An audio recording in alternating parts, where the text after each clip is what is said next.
And here we are today. It's a couple of days later from the last video. We put up a temporary tower with a couple of loops up there and a vertical for repeaters. It's a nice day out today. It's almost 70 for the first time in a long time. Got us a hole dug over there. I don't know if you can see it. 3 by 3 by 3, much bigger than what we need. We're setting up the primary right there. Get a little 4-foot section here.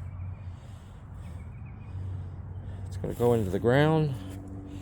Then we got the first 10-foot section there attached to it. We're going to set it down in the hole. We got it measured out. The eave mount, which will go on there, it's 24 inches out. That'll put it right in the center of our hole. And then we'll drop this and lay some concrete and let it set for 5 or 6 days.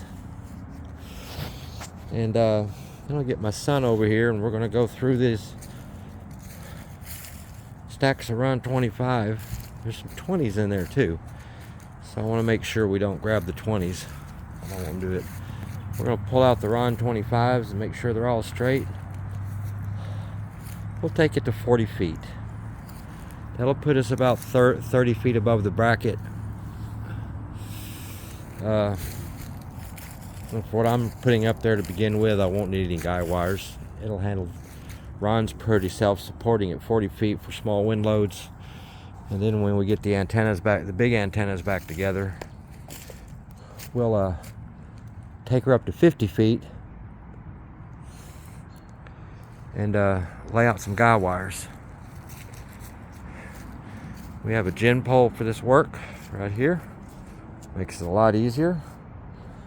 And you can see that 20-foot mast right here. That's 2-inch T60 something, I don't know, T66, something like that. 20-foot mast, solid aluminum. I bought this about, it's got to be at least 15 years ago, 20 years ago. And it's thick. It's held up a lot of antennas. I can put the A4S tri-bander on it and 6 meter on it and a couple of stacked 2 meters and a 432, and it's rode it all out. So we're going to take the hazer. We can't run it down to the normal height like we normally would. It's a ham 4 on there. And, but we're going to put the hazer right where it comes to the roof line. That way at least I can drop it down when I need to do some work.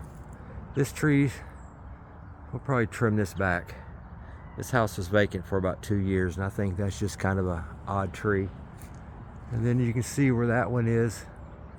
We're going to trim that one back, clear some room there.